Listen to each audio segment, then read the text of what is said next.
Good morning, good afternoon, good evening, whatever the case may be. Welcome everyone to an episode of REDFELLAS, man. It seems like I don't know, it seems a bit weird. It seems like it's been so we had obviously a little break before preseason, and then we had a 4 week like non-stop shows, REDFELLAS every Sunday regular. Then we have the international break. But we're back. It seems like ages. The faces haven't changed, unfortunately or fortunately, as the case may be, depending on how you view our faces. But they're here. We have a full house. We're pretty much a full house. Everyone's. I'm hoping in good spirits, people. How you doing, Conroy? Yeah, no, I'm good, Grizz. Good, Grizz. I actually was going to wear my Scotland top tonight, but I was running a bit late there, because I think I got one person, shout out to the person yesterday, actually tweeted at me to say, I bet Cornoy's lost his voice yesterday. And you wouldn't be that far off, to be honest. It was, if you could say, if there was a Cornoy weekend, if a Carlsberg done a Cornoy weekend for Liverpool, that is probably what would have happened yesterday. So, you know what, We'll Grizz, it's get been a into really what good week. that could possibly mean and why you'd be wearing Yeah. your Scotland. We'll get into all of that and much more. Uh, Keith, you're right. How you doing? How's anywhere this week special? You been a good boy, stayed at home? I don't know. You've got a funky Yeah, shirt. Something's yeah, on. yeah, yeah. No, this is my home shirt. This is to make me feel glamorous 24 hours a day, 7 days a week. I'm not, you know what I mean? Even got the chain on as well. Fair enough. Yeah, I'm very good, bro. I can't complain. I was in Barcelona last week, enjoying the sights there. Can really understand why football players choose to go and play football in Barcelona, even when Barcelona aren't doing that well, because it's such a beautiful city, so easy to get round, and the sunshine was incredible. And now we're back and re-energized again. The beard is lower, but the hype remains. And yeah, really happy to be back. Oh yeah. You're definitely look. You're one of these. You're the original hype merchant. So when Liverpool are doing well, it's always a pleasure to have Keith on board because Keith, yeah, justifies the means. Horam says, "Big up Grizz, the Walthamstow Massive, the worldwide massive man." But we big up the Walthamstow Massive, of course, because I was from there. 3 points, Man United in the mud. Everton lose. What a weekend! You never walk alone. Steve, how was your weekend? We know the football went well. Everything else okay, mate? Yeah, no I'm complaints. just doing a friendly catch up with everyone. It's been a little while. But I agree with Keith about Barcelona. What a place. Special place, mate. So yeah, I agree with that. Yeah, I'm good, mate. Good. Obviously, all of what was written in the message you just threw up there with Man United losing and Chelsea drawing and Everton losing and Liverpool winning. It's as far as weekends go, that's pretty damn good. Oh, they are, Kev. And so many times last season, we just almost became doom and gloom merchants. And I guess we tried not to be, but it was very difficult. It was very difficult not to be. It's a nice, positive start, and we'll get into it. But the good vibes are back. Kev. Hey, the good vibes are back with me. I got an extra little spring in my step this weekend. I got so much done this weekend. I got like 10 jobs done that I've been putting off for ages. And I thought, why not? Why not? Let's just get It's it the done. Liverpool effect, yeah. You know what? I even did this today. My friend's been badgering me for ages to try taking up golf. And I've never really been that much into it. So I thought, okay, I'll go down the driving range, give it a go. Hit about 50 balls. They went here, there, and everywhere. Hit the roof, took out a guy next to me. It went crazy. I even got an injury. I had to put a plaster on my hand. Calm down, lad. Calm down, lad. You need to calm down. I thought if Liverpool can get through it, I can get through it. I'm going to go try some new things. So yeah, that's what I did. Yeah, fair enough. No, it's all good. It's all good. Listen, I mean, we went into the international break thinking international breaks normally are a good time. We weren't sure with it this time, but then there was a couple of injuries. And we thought players going away some players might get some minutes under their belt, which will be good. But obviously, the first thing that we look at, and I come to you, Conroy, first, is when we come back from an international weekend, and it's an early kickoff, and we got all the drama about Jurgen Klopp talking about early kickoffs and the curse and the bad luck and everything. Was you going into this game thinking, I don't really want to come out of this having excuses or thinking about this early kickoff thing? Let's just do what we got to do. and get the team selection right first and foremost, right? Because when you've got so many internationals away playing for their national teams, it's crucial that you get, would you say, the most freshest 11 out there as opposed to the best 11? Yeah, most likely. But then when we talk about the lineups, that's going to absolutely contradict it. So I'm going to Yeah. disregard that comment when it comes to Klopp, because you can moan all you want about that, but when you start a player in a number 6 who was playing, needed the altitude mask a couple of days before against Bolivia, it doesn't quite back up the common sense approach that he was talking about in the press conference. But we'll get into that. Going into this game, I agree, Grizz. You know, notoriously we're not great at half-12 kickoff. I know we've had some big wins in that, but with the injuries, with the suspension, with a Trent's injury, and then with coming back from international break, you were probably fearing the worst. Last time we were at Molineux, we got battered 3-0, or was it 3-1? But we got battered, embarrassed. I think you tweeted about it, probably the most embarrassing result last season. I mean, there was quite a few, but that was one of them. It definitely felt like a potential banana skin. To be fair to Gary O'Neill, I actually quite like him as a coach. I think he's done quite a good job wherever he's went at Bournemouth. And to be fair to Wolves, even though they've not had the results, they can definitely cause you problems, as we saw. So I was fearing that could be the case this weekend. But also at the back of my mind, I did think during the week, I was like, the one thing about this Liverpool team is we've just got such a depth in attack that if a team like a Wolves this season, they've played games well, but they've maybe really not managed to really, what's the word, be ruthless against the opposition they're playing, and it's allowed teams back in. So in the back of my mind, I was thinking, with the depth and attack we've got, that should be enough to get us over the line. I'm not just saying that now, that was my kind of thoughts going into the game. But yeah, it did turn out to be a lot harder than first expected, to be honest, though. Keith, obviously, we knew Trent was touch and go. It turns out Trent was more of the give it another few days. Some reports suggest that if it was sort of a tougher game, dare I say, even though we got battered there last season, he might have been risked. Konate was a slight surprise after training for 2-3 days. Still, did the team selection surprise you at all, especially with the inclusion of McAllister? Because for me, that was the one. Yeah. And did it go through your mind like it went through mine? And I'll come to the others for this, that if Endo's going to not start this kind of game, which games is Endo going to start? Mm-hmm.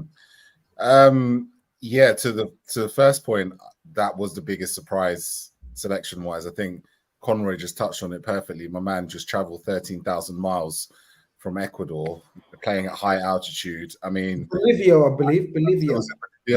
Sorry, if it was Bolivia, right? And, you know, with all due respects, I know sometimes he needed oxygen to play at that altitude. Maybe he could have brought some of that oxygen back to play at Wolves, because you need that in an area like Wolves. No offense to anybody from Wolves. I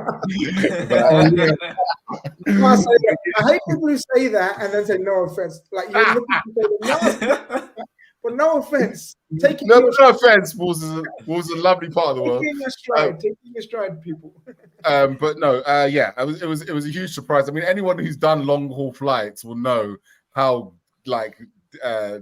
debilitating the jet lag can be. It actually fascinates me that any of the South American players even played football yesterday, given how they played in different time zones. And you can always say, okay, yeah, you know, they should be used to it by now. They've been doing it so much, but your body only gets used to what it currently knows. And they haven't been doing any of that in a while. So yeah, the McAllister selection was a surprise. And I think also Endo not playing was a bit of a surprise, because a couple of things. You knew that Wolves were going to go for it in the first half, and we kind of needed what was a makeshift defense to be protected a little bit better, in my opinion. You know, you've taken out Trent Alexander-Arnold, so there's no build-up play, right? You've got Van Dijk taken off, so there's no switches of play, and you've got Konate off the pitch, which means there's no aggressive press to win the ball back as quickly as possible play. if I could describe it. So you got three effectively key parts of your playmaking all gone. and you don't have somebody to A, protect the defense, but B, also kind of slip into the three, slip into the back and create a free to help distribute possession. So McAllister, who's not that good at that, doing that job as a 6, being put into that position would have been a risk had he not gone to Bolivia and did all this altitude. But the fact that he did, and he had to play a position that I don't think he's necessarily equipped to do, with all the fact that we didn't have the players behind to help him. It's mad. It's mad. So yeah, that was my biggest surprise.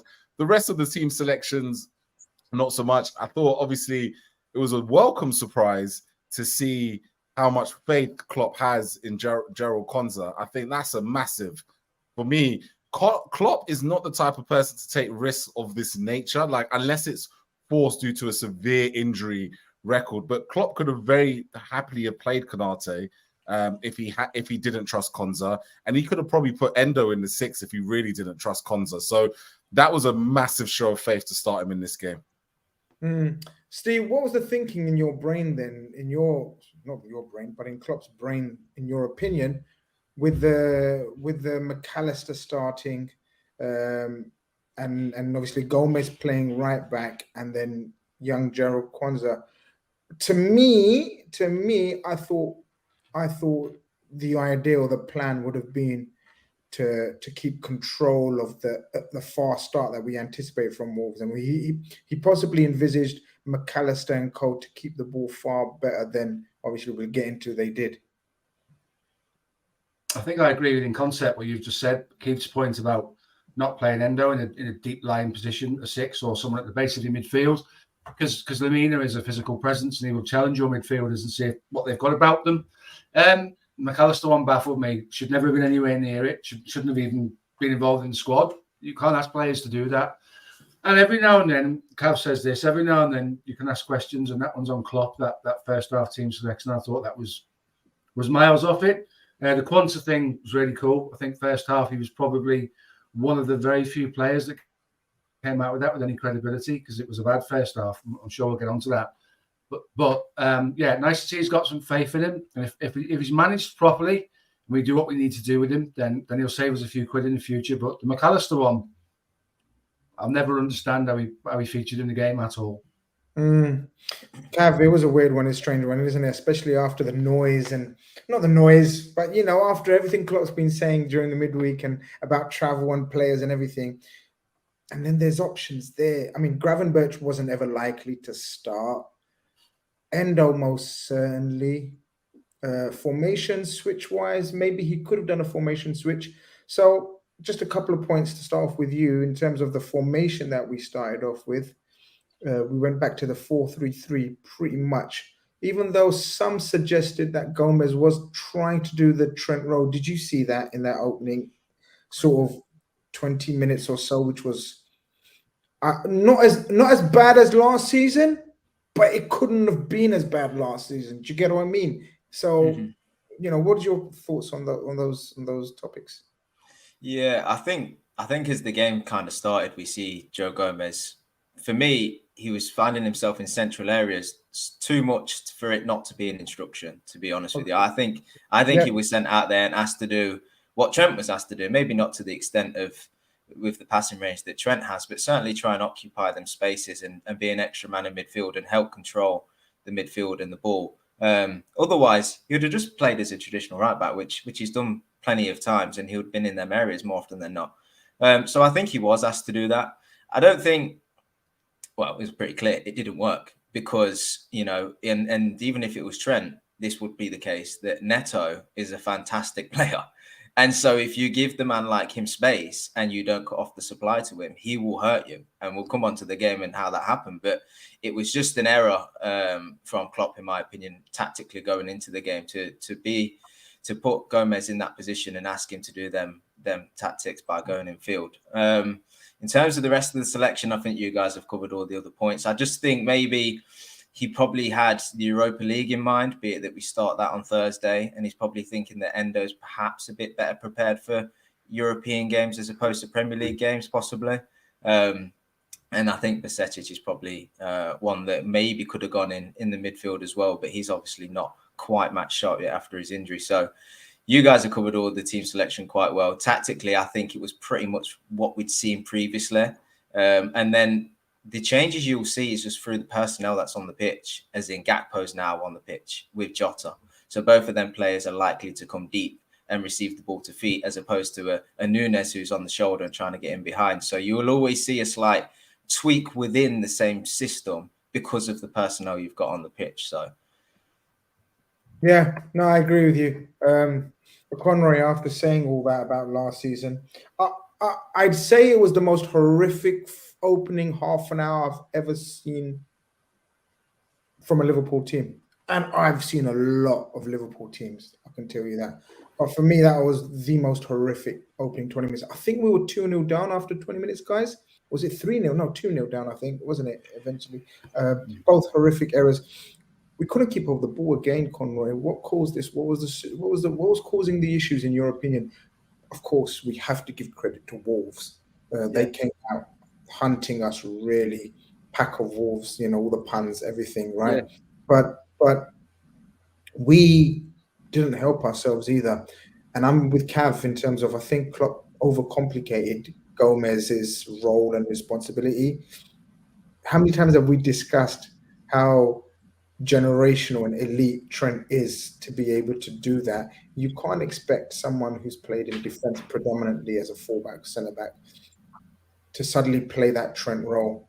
I thought that was wrong. Naive. Wrong call. Naive.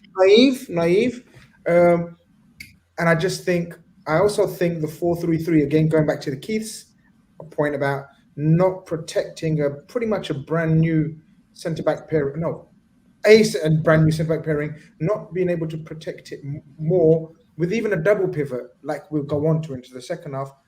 I just thought it was on Klopp that first half, and I did tweet it, so.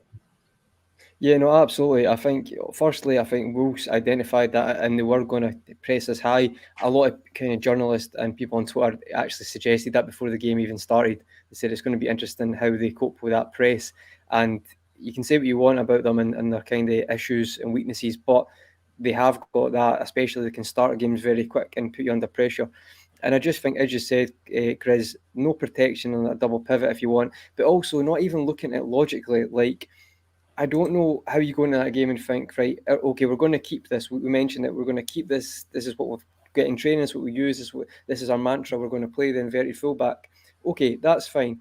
But in retrospect, you've got Neto on that side. Now, if you look at your back four, who's probably the best at bombing forward, doesn't necessarily need to be inverted. But if you're going to do that anyway, it'd make more sense to let Robertson go and have Gomez sit back with Quansah and Matip in a certain way, because he's had Wang on his side, and as you've seen in the second half as well, he was obviously gassed, but he couldn't cope with that as well. So it was even like, if you're going to try, it made more sense to do it that way, not necessarily being an inverted centre mid, but Robbo could join the attack more like that. To me, that made more sense. It just really was all the calls seemed to be wrong in the first half. It was like Wolves were very good, but it's like we were asking for trouble. That's what it felt like to me. We just gave them the opportunity to hurt us, and thankfully they didn't make it 2-0, but there was opportunities there. And I think in general, going back to the point about McAllister as well, it's like that is the one part that frustrates me a little bit, Grizz, because it's like, if you could say this is a game where you could put your new signing Endo in to help you out, this would be the opportunity, because all the cards have been stacked against you, so you've got the options there. So yeah, it was a tricky one. I felt, for me, we're going to talk about the game. It's great to be victorious and be buzzing with a result like we all were, because we're all in the WhatsApp group at half time sharing our comments, but we can't forget that at the start could have been against a team who had better finishers. We could have been out of sight. That second half wouldn't have been possible. So we have to obviously analyse it fairly, and that was my thoughts on that. Yeah, Keith, I think very quickly we should have seen that Neto's playing on the left and he's a problem. So instead of giving Gomez extra duties to do, just fucking tell him, lock down Neto, go one-on-one with Neto and make sure you've got him in your pocket. Forget all of the complicated stuff and playmaking stuff.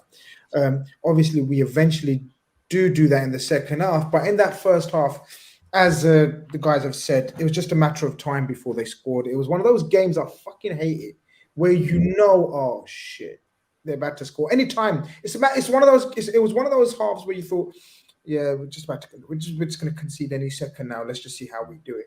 And it comes in a so simplistic way. It looks like so slow. It looked like last season, Keith. The Neto picks up the ball and he just waltzes through a couple of half-hearted challenges. Szoboszlai's legs are not there. McAllister's legs are not like there. Everyone looks wary. And then Joel Matip. I don't want to speak too much in case it becomes an agenda and people think I'm just picking on the guy. But then he just walks past Joel Matip. Body shape all wrong from Joel. Throws it across. Robertson maybe not covering himself in glory, that part. And yeah, it looks a simple goal to concede. Was it that bad? Am I being harsh? I think not. And I actually think that Alisson gets away with a little bit of not being criticised, in my opinion. I actually think the shot is straight at him. I think he adjusts himself just a fraction too slow. That makes it a lot more harder. I mean, in one sense, he kind of gets it, but in another sense, it kind of gets hit at him. It's not something where Hwang is hitting it top bins or really, really low and hard, and it's a hard save to make. I actually think Alisson probably could have done better. And it's interesting, actually, if you look at the rest of a lot of the ratings and stuff like that seems to agree. So while I think absolutely, there's a lot that could be blamed. I think Szoboszlai, Gomez, and Matip. I think Joe Cole made a great point, and he said,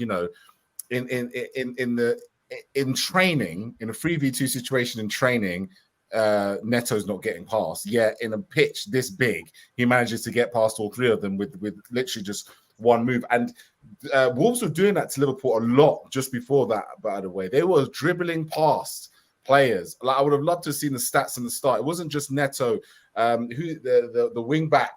I think he used to play for Barcelona. Semedo was doing it down the left a lot. That new kid that they've just brought in, he was dribbling past. Like, it wasn't just a case of Wolves were passing past. Here's a stat, just to back up your point. 11 take-ons against us. 11 like missed time challenges or not won our duels. 11 in the first half. It's mental. So that goal was coming, right? It just felt like anytime Wolves got the ball, they were just breezing past our players because no one really wanted to put a tackle in. Partly because positionally wise, I don't think no one really know what they were doing, but partly because, and this is something else I noticed.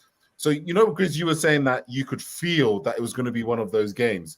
I can always feel it's always going to be one of those games when in the build-up play, we take 2,700 touches between Joel Matip and Joe Gomez without really knowing what the hell to do with the ball, right? Joel Matip is not a playmate. He can't, he doesn't know how to distribute play in the central part. I think Joe Gomez is the same. So they're passing it around between themselves. Szoboszlai and Curtis Jones are isolated. As far as Wolves are concerned, they're in the positions you want them to be in because they're not getting the ball. They're trying to find pockets of space where a pass from Trent, a switch from Van Dijk would normally find them, and all of a sudden they're how I say, there's no option off the ball, so they're all isolated. And McAllister's obviously having, he's probably in dreamland right now. He's not there. He lost the ball several times. Bless him. When he's been given the ball, he's trying to make something happen. He's just not coming off. He's not winning challenges. So you've lost your central point as well. So all of these things add up because ultimately you keep giving the ball back to Wolves. By doing all of this, anytime you're building anything up, there's no structure to the play. So Wolves are just counter-pressing with their two midfielders and Neto, and they're targeting the left-hand side. Interesting point finally about Gary O'Neill. Gary O'Neill actually said that they had planned for Trent, and it was actually quite surprising that Trent wasn't playing. So irrespective of whether that was Joe Gomez or Trent Alexander-Arnold playing on that right-hand side, that was Wolves targeted that left-hand side from minute one, and that was all deliberate, by the way. And they probably would have never dreamed that they were going to have the start that Liverpool were going to have to be able to counter-press so successfully and be able to run past them as well as they did. So we were just creating our own problems because Klopp, in my opinion, picked the wrong system entirely and the wrong people to play in those positions. Yeah, Steve, it was a bit of a wake-up call. Not that we needed one at 12:30 in the afternoon. We should have had a much more earlier wake-up call. It was just a matter of almost wow, how am I saying this? But I'm not even going to beat around the bush. It was almost a damage limitation. Let's just get into half time only 1-0 down. It could have been more, it should have been more. And not only the midfield we've spoken about, and obviously we were not winning our duels all over the pitch, even the front lads. Gakpo had his worst game in a long, long time. Jota as well. And Mo was very, very isolated on the right-hand side. He didn't seem to have any link up with Szoboszlai or Gomez. It was just a wrong formation, wrong personnel. And was you like, just hang on in there, just hang on in there. We can turn this around. Yeah, I tweeted at halftime 3 changes, please. I said it in our WhatsApp group as well. At least 3 changes. I think there was we go 1 down, and then Neto isolates Joe Gomez, and he nutmegged him, and Joe just stood there and let him go. And he crosses it across the box, and Matthias Cunha should score, but it's a dreadful header. So we should in essence be 2 down from that moment on. And I'm thinking, I haven't felt like this since we won the league, and this might be a good thing. That you said it sort of at the start of the show, that it's kind of got to a stage now where you feel you've got enough quality to turn this round. So I'm thinking to myself, if we can get to half time and we can make the changes we need to make to get ourselves back in the game, get some form of a shape, and get ourselves organised and do the things that we do well. There's enough creativity to get this back. But they were getting at us at will, and it wasn't so much. I have to take a little bit of issue with your Gakpo comments. We just gave I've never seen Szoboszlai give the ball away as much as he did in the first half. Second half's a different story, and we'll get to that. But we couldn't hit a red shirt in the first half. So we've all said, all of us in this group made a point last season of saying, whenever Liverpool miss a chance and then we watch a replay and you go back to the game, we've already given the ball away. That was very much what we were doing against Wolves. We just could not keep the ball at all. So I think I kind of got over praying for half-time. I thought that was something we were doing last season, and I thought we'd turned the corner and we would be better. We had better players available to us. Just got it all wrong, and 8 or 9 players didn't turn up for the first half an hour or so. And then it is damage limitation, as you say, and you are working hard to keep them out. And then you're relying on that break at half-time to turn things around and switch things around. And obviously we'll get on to the second half, but that's a hard first half to watch. It wasn't enjoyable at all. Yeah, look, the only thing I would say is, Cav, we've talked, I guess we come on to Quansah. I thought he remained calm amongst panic and mayhem around him. Mm-hmm. I thought Robertson done a good job of trying to keep everyone calm, but I thought Matt didn't help, Gomez didn't help, and I think that didn't help because of the formation and the roles they were asked to play, and obviously the midfield didn't help. But Quansah was a shining light. Yeah, he was a standout in that first half as a man that was playing up to a level that you would expect from each player. Like you say, he remained calm for a man that's making his debut, for a young man. He never got flustered. He never panicked. He was never the cause of our problems. He never got caught out. He was just doing his job. And I'd say for the whole game, especially the first half, he never overcomplicated his game. You know, you can often see young men come in, you know, they're not going to get too many opportunities, so they'll perhaps want to overperform, if you like. But this guy seemed like he just went out with some clear instructions and just performed the basics very well. You know, there was occasions where the ball was going into him, where the forward challenging, and he didn't try and win the ball and carry it forward. He didn't try and play a smart pass or a chest down or anything like that. He just simply put it out for throw. You know, and that's not, you can't do that all the time because that will, you know, let Wolves build the pressure and the momentum they've already got. But certainly as a young man just defending, knowing that your team is being a bit bombarded at the minute, just simply do that. Just simply defend the first phase. And that's what he did brilliantly well. You know, he's winning all his duels. He's stepping in when he needs to. Don't think we ever really caught them offside, although we were pushed back a little bit. And that's all a credit to him. And on top of that, in the first half, he played 2 or 3 long-range passes that were inch perfect. I think more going from the right to the left over to Jota. But I didn't quite realise he had that range of passing on him. And it was really good to see because it's a facet of his game that we could utilise in this season when he comes into particular games, but obviously beyond when he plays a bit more for us in the future.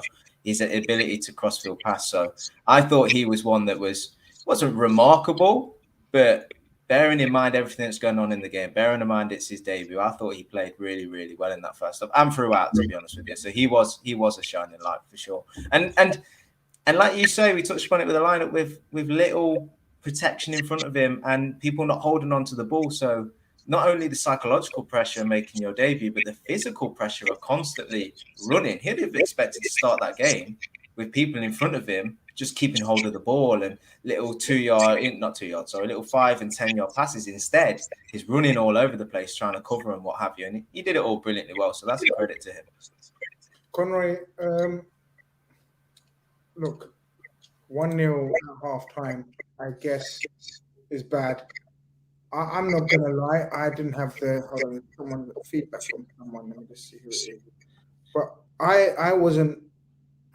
I put in the group, and you guys can expose me if you want, or you can protect my reputation if you want. Unless you want to be kicked off the show. No, we'll keep it in the group. I'm going to expose myself. Pause. What I mean by that is I'm going to expose my thoughts and opinions at halftime. I didn't see where we're coming back into this unless immediate changes were going to be made. And we've often criticized Klopp for last season, and rightly so. I don't think we'd take any of the criticism back. And I think Jurgen Klopp will admit some of this decision-making and all the lack of changes and proactiveness and everything that we wanted, he's doing it down to a T this time. I think all of us thought the same substitutions, which he eventually did end up making within the first 15 minutes. So the half-time one was the obvious one. Get McAllister off that pitch. I don't care who you bring on. Just get McAllister off that pitch because McAllister is not himself. It's not a criticism of McAllister's performance, and McAllister almost looked like he was happy to be taken off. He was not himself. That was the first thing to change, wasn't it, Con? And then after that, pretty much the changes that we thought, or I had in my head, he made. So far, so good with Jurgen Klopp's freshness of mind. That is very, very encouraging, isn't it? I think to be fair, it is because he's identified he's made a mistake and he's rectified it when we're still in the game. I don't. Can you guys hear it echo? Is it just me? That's fine. It's fine. I completely agree with that. I think it worked out by him doing that. What I was more surprised as well, Grizz, was it was half time. It was Diaz who came on for McAllister, and then it was how quickly he made the follow-up changes. It was probably Mourinho-esque in my opinion. How quickly, I think it was like 7-8 minutes or 52 minutes they were getting changed. So I think his initial instructions, they still weren't carrying out what he'd asked them to do. And then I know we're going to speak about the eventual equaliser, but that probably kind of ends the people who come off in a good light, but they didn't have the best performance for various reasons. But for me, I think you can see that's as Steve mentioned, we've got the players in. You see the start to that game and you're like, is this last season? But ultimately, people make mistakes. It happens all the time. It happens every day in football. It's not going to change because if everyone was perfect, every game would be 0-0. It'd defeat the kind of purpose of the competition. He made a mistake, rectified it, but the fact that he's rectifying it quickly and he's not messing about, he's not waiting to the 82nd minute, he's not waiting to the 75th minute, I'm all for that. And we have got the attacking depth and depth in general, to a certain extent, to do that this season, especially 5 subs and the squad we've got. So really, he should pull the trigger quicker when it comes to that stuff in general. So I think that's a very good sign. I just wanted to ask you guys, before I know we're going to speak about the equaliser and the now, Grizz, I wanted to actually ask you, Grizz, and everyone as well, I had a question I wanted to say before we came on tonight is, with the way we started this game and then the way we played the second half without Trent. Now, we can't assume Trent will play every match. He could have a little injury here, could get a suspension. How do you think we go about it going forward without Trent? So obviously the easy answer would be like, we tried the inverted fullback thing, but we won't do that going forward. I just wanted to see, what is your thoughts on what we do the next time Trent can't play a game?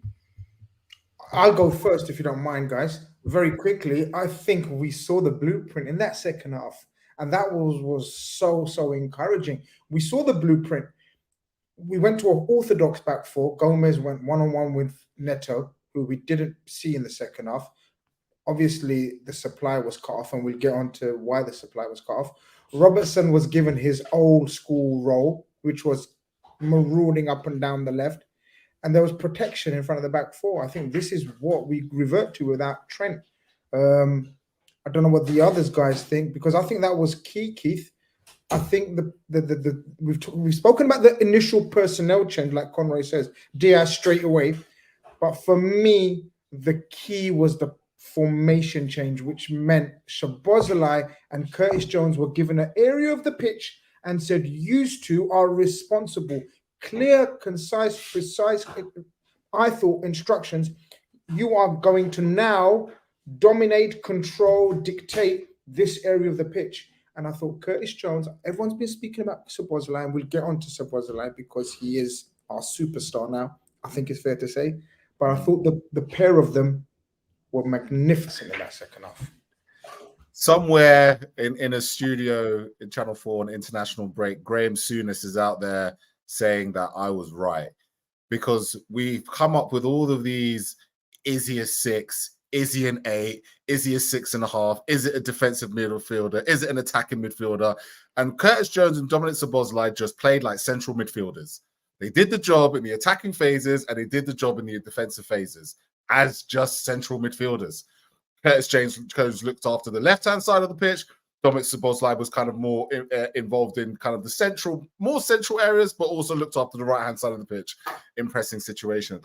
And it's almost going back to old school football, right? It was an orthodox, you'd argue, 4-4-2, or you could probably say it was a 4-2-2-2. Diaz seems to be getting a lot more freedom to tuck in from the left-hand side and be more creative in central areas than he's probably ever been allowed to do before. And Curtis Jones, for me, was night and day, because in the first half, we were playing the 4-3-3, where Curtis Jones was isolated. No, Anonymous, say how it is. Anonymous. Anonymous didn't get a touch of the ball. He was isolated. He had there was nothing. He couldn't impact the football in any way, because the instructions were to play in left, central, 6, the 8 role in that position. But once he's actually given the opportunity to just get on the ball and have the freedom to drop deeper, pick up the ball from the centre backs, Miranda around with the ball, be more involved within football within the central areas of the pitch, that's where you see Curtis Jones at his best, because in possession, it's nigh on impossible to get the ball off of him. He's great at just doing the simple bits well. He's not a risk taker as much as people would like him to be sometimes, but actually that's a good thing. You don't see him trying to make all the time trying to play a pass that's going to cut out the lines. Maybe the way McAllister was playing in the first half, where he was trying to play high risk forward passes. Curtis Jones is very good at keeping the ball and keeping things ticking over.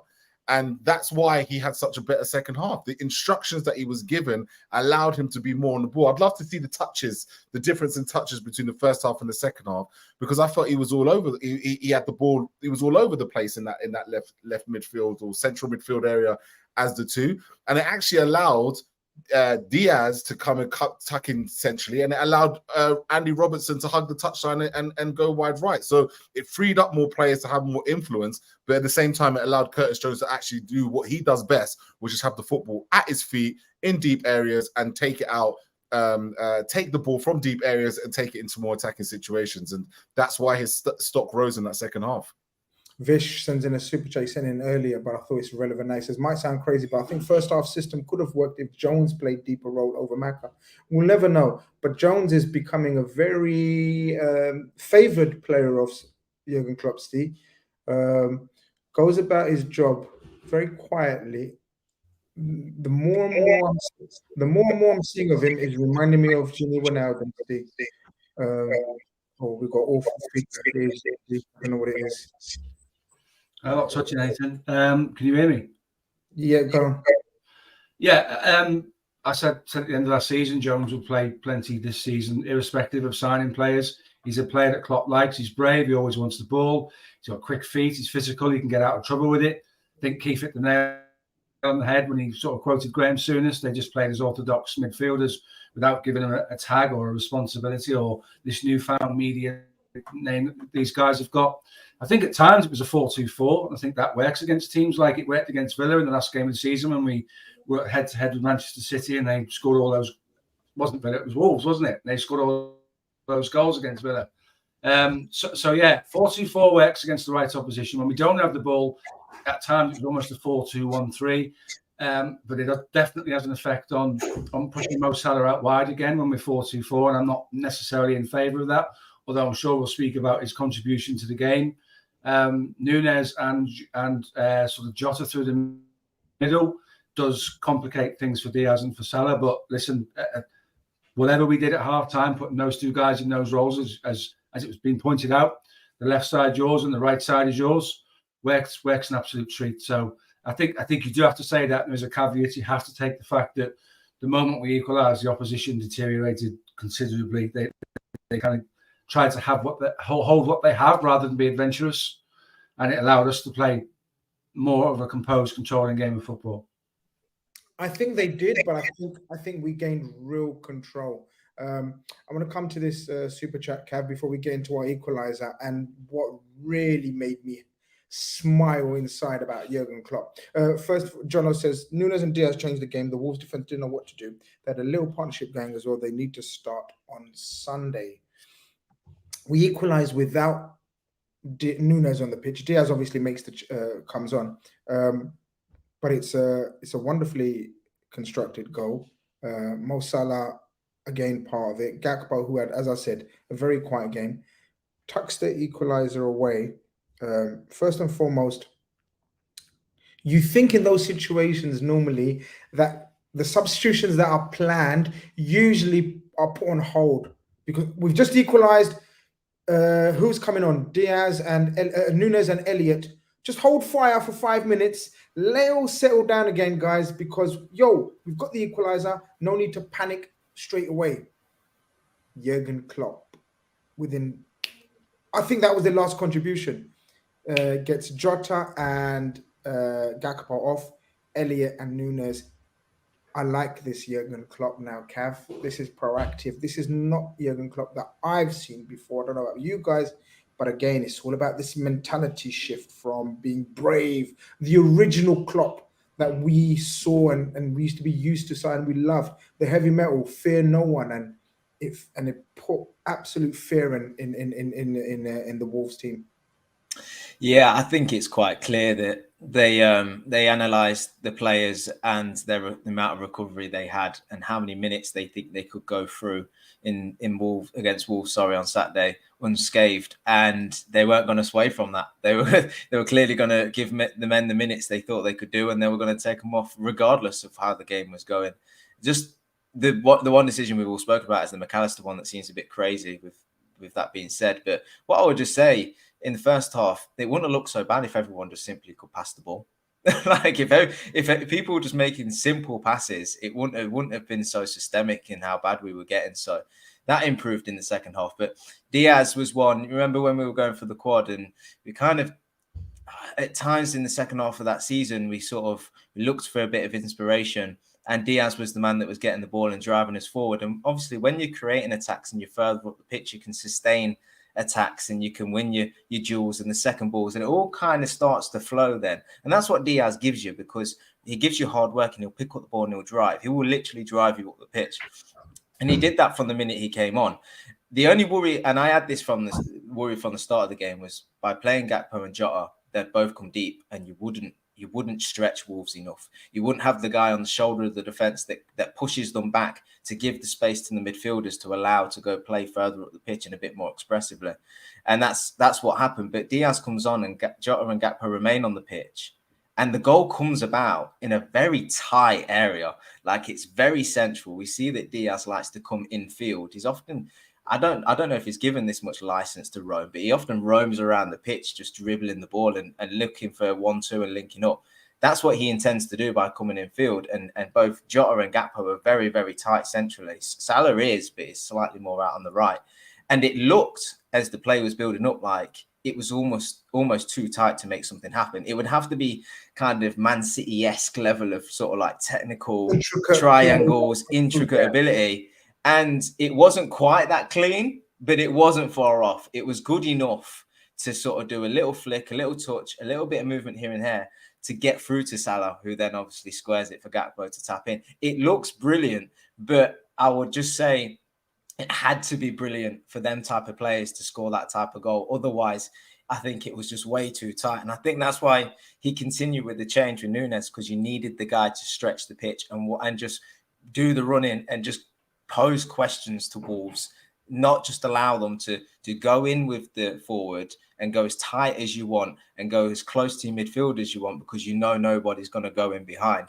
So I think although we got the goal and Gakpo, who wasn't very good, you could make an argument to say leave him on because he'd be buzzing. You know, at least give him an extra 5. Let him run for the next. You know what it's like when you score a goal. You score a goal, you get this excitement, and you just start doing the adrenaline things. gets you going for the next 5, even if you've had a stinker.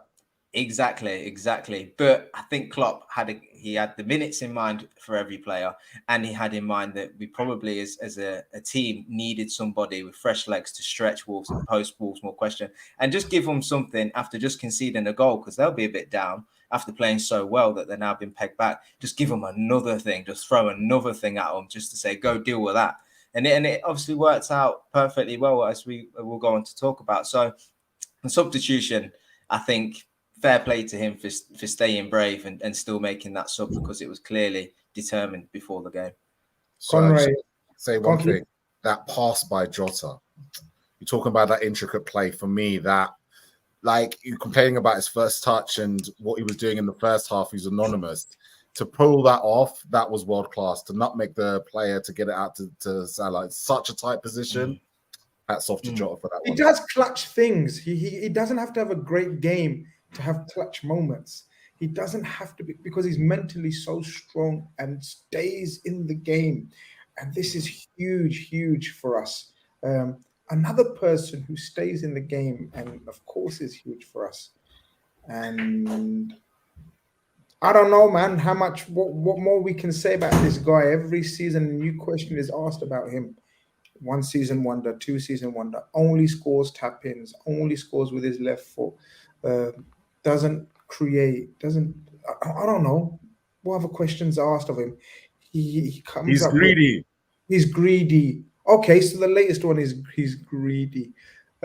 He's now the top assist maker. He's now the top, I believe, chance creator in the Premier League. I think he's going to have a record-breaking season in terms of assists. And I said it at the start of the season, I think he's going to evolve his role, because now he's no longer required to score all the goals. And, you know, we now have Diaz, Jota, Núñez who can do that. Gakpo has come in there. Has he taken it upon himself, or is this a coaching decision, Conroy? Because now, especially in that second half, we spoke about, which one of you mentioned the formation, almost a 4-2-4. I think Steve mentioned it. Elliott comes on Salah's supposed position, right?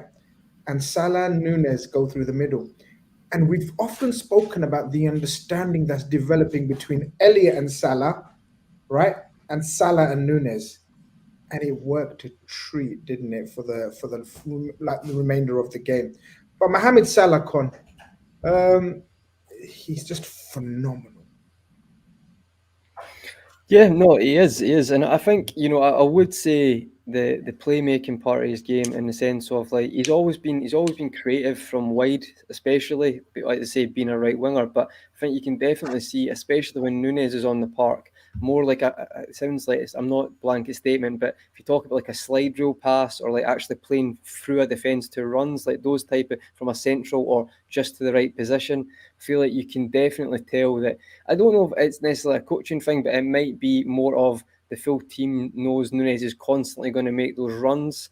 And for a player who also used to make those runs consistently for Liverpool, he knows what Núñez is thinking. So I think we mentioned a couple of weeks ago, I think this will continue to happen, especially when Núñez is on the park. And I think you'll see that, because from a player who he's shown as well, the weight of his passing is definitely improved as well, because it's not just a case of he's putting a cross into an area or he's whipping a ball in. It's actually the weight of the pass, and we'll talk about the goal later on, is very important for these type of goals, because if it's not perfect, then you're not going to get the opportunity. So I think that's why he's shown he's evolving in his game, because it's those type of through balls. So I'm not saying he's never been creative, by the way. I'm just saying those type of chances he's creating are slightly different. It's shown the maturity as well. I think it was a phenomenal assist we're going to speak about. First one, not as much. It's more like I'd expect a lot of players to do that. It's still a great assist, but in that area, I'd expect top players to find someone at the back post. But the second one, it's really important about the weight of the pass. And I think going forward, I said a couple of weeks ago, Grizz, it's funny how Núñez comes on half an hour to go, a team's tired, the defence is tired, and you've got someone who's just going to constantly make runs in behind.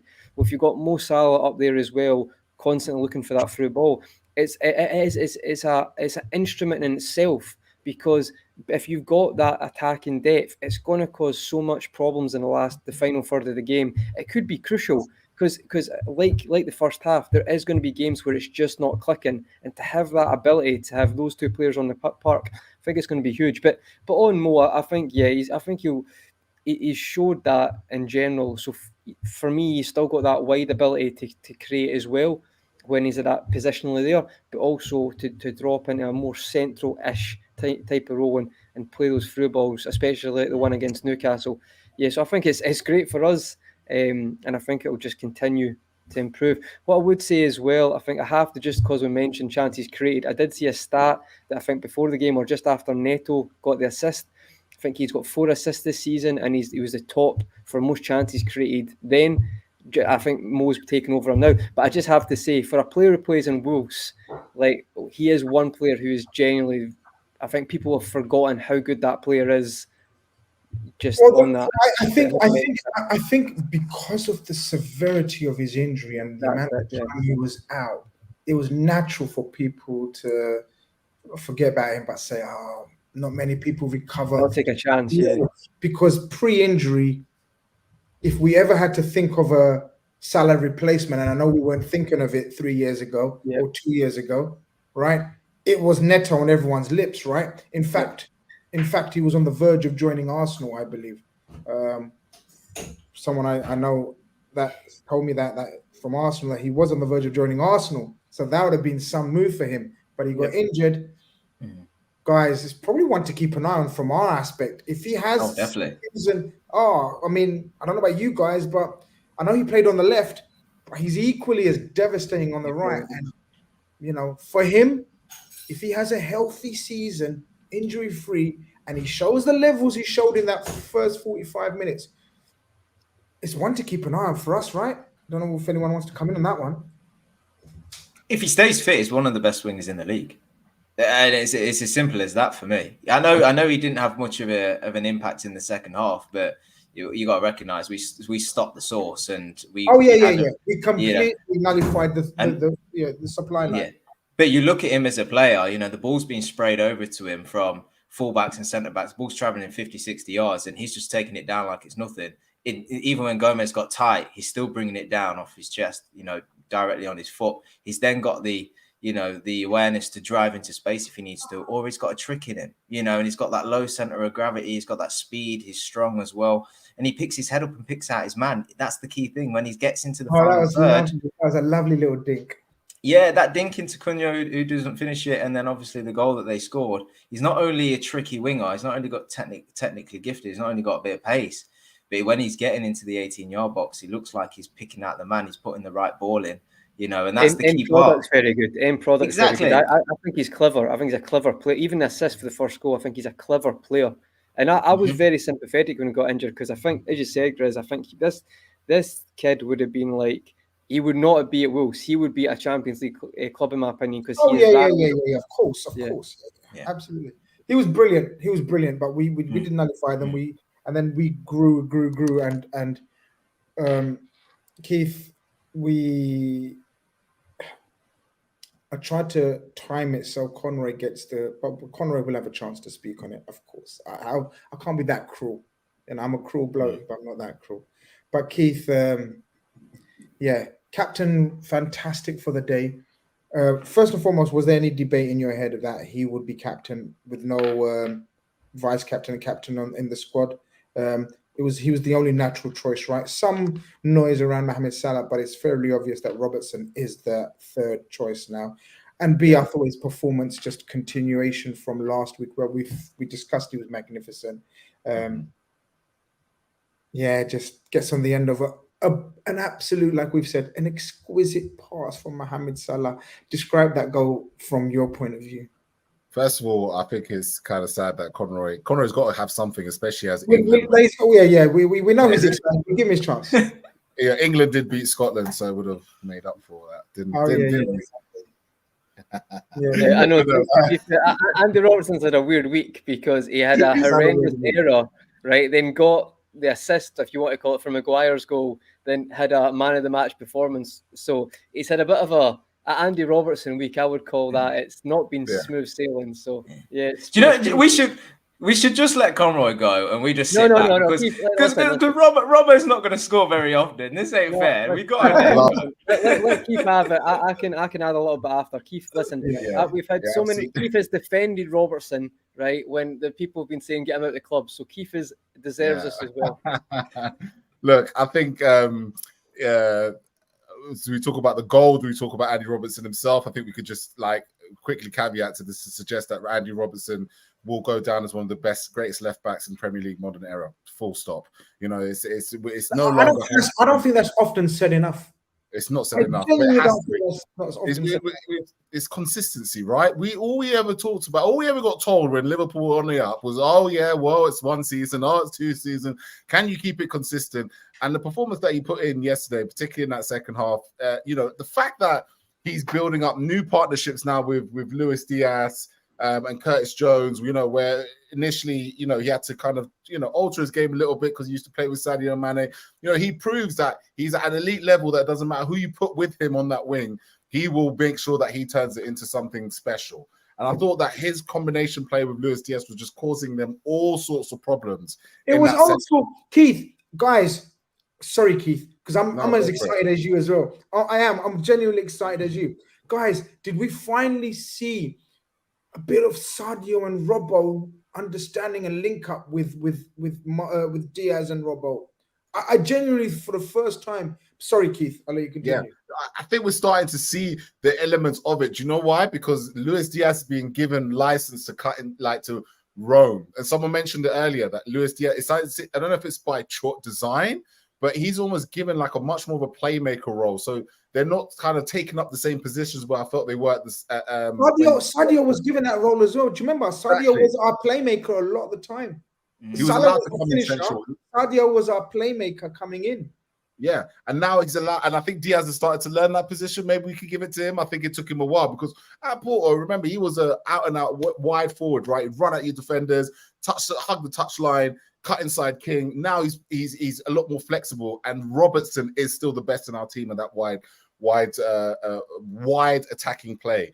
So I'm happy we've finally gone back to that. Was getting really weirded out by this whole trying to move him in left centre back. Ironically, the goal comes from Robertson taking up a central position from the start because that's where he usually ends up when we're defending corners. It's an awful kick out. I think terrible. I haven't looked back at it, guys. Though I haven't looked back at it. Is there a foul? Is one of the Liverpool players trying to stop him, or am I just all right? Maybe I'm overgrown. But it's an awful kick. It's one of those ones where sometimes the ref would blow up, like someone's trying to obstruct him from kicking it out. So I thought it might be called back. But when it lands at Robbo's feet, and normally what they do in that situation is chip it out wide for someone to put it back in. But Robertson thinks, "Fuck this for a laugh." You know what I mean? You know what's so crazy? You know what's so crazy with that, right? It's kind of mad when you think about it. And we've all been there when we played football. Robertson is just going in a straight line. Yeah, he is just going past players. And no one is noticing that this man is going into the box and going into this position. It's almost like someone saying, you stop him. No, you stop him. No, someone's going to stop him because he's just running in a straight line. Yeah. It's like if you said, it's like Daredevil, watching that program Daredevil, when he's so quick and everything else is so stand still because he's got that's his superpower, right? It's like Robertson had the superpower of a limited speed and everyone else was just slow. But the pass for Mohamed Salah is a trademark Mohamed Salah pass, by the way. Is a trademark pass. The timing, the whip, just everything about it. It was just it was just a joy to watch. And to see Robertson come in, given no chance to think about it. That's the other thing. Probably he's given a little bit of stick for not finishing a lot of goals. But again, he's one of them players, like many of us in the world. he probably doesn't even remember his foot hitting that ball and scoring that goal because it was so instantaneous. And that's probably the best opportunity you wanted to have. Had Robertson maybe taken a touch and ran through with the ball and then taken a shot, maybe it would have been a different story. But it was so quick, so instantaneous. So Robertson, shout out you for making everybody else freeze around you. But Mohamed Salah is breaking that assist record this season. With Kevin De Bruyne injured, I think he's winning the golden whatever it is for your assist this season. Unbelievable. I don't think there's an award for a golden assist. You know that? I don't think there's an award for it. I wish they made one. We need to make one. Yeah, make one for Mohamed Salah. Steve, I want to get your opinions on, for me, and we'll get on to everyone else's. No, I'm not going to give it away because that'll be giving it away. Steve, total domination after that. No sense of panic. Even leading up to that, we've spoken about the formation. But the impact this young lad, Harvey Elliott, is making every time he comes on the pitch is inspirational for me because he's taken a lot of stick from a lot of dickheads, basically, that have written him off and said this X, Y, Z about him. But we've all been consistent on this show, at least, that he has the talent. We just need to find a role for him somewhere, somehow, where he can perform. And maybe his role is to come off the bench, be a very able squad member, come off the bench, and contribute, because that's what he's done every single time he's come off the bench. Yeah, 100%. And that might be his role, certainly this season, where he comes on and makes a difference. An impact player. We're going to need a few of them. We've got a big squad. We've got depth. Everybody can't play. I think if we're honest and we look at the first 11, it doesn't include Harvey. So he may have to be satisfied with what he's doing. In credit to him, when he comes on, he's alive, he's alert, he's electric, he wants the ball, he takes the ball down, looks forward. His link play is as good as it ever was.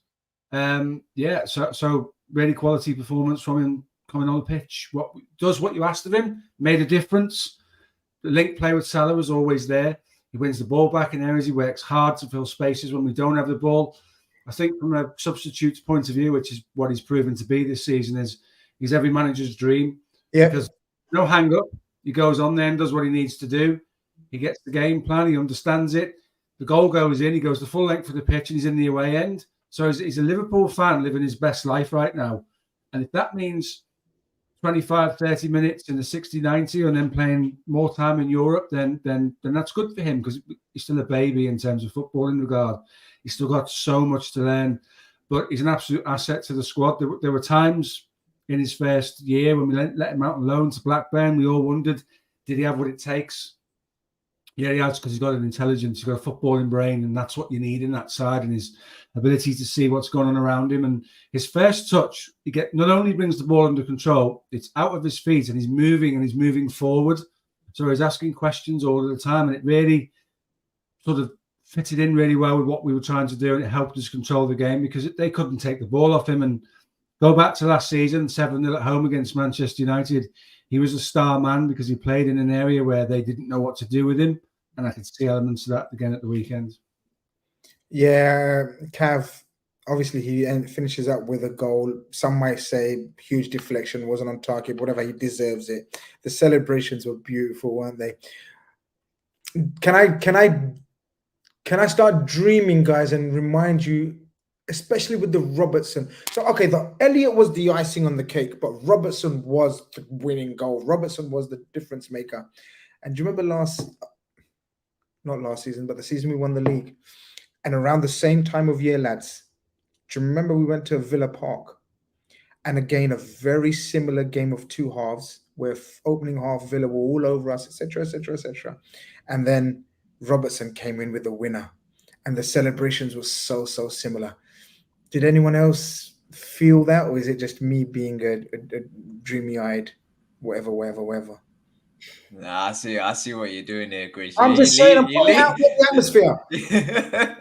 Hey, I've been on it. I don't know if I've said it on this show, but when people ask me what the expectation is for Liverpool this season, I'm saying I think we'll finish second because I don't think we'll be quite there yet to get ahead of City, but I think we will challenge because of what we've seen this season. We've got quality, we've got depth, and the only thing I needed to see was mentality.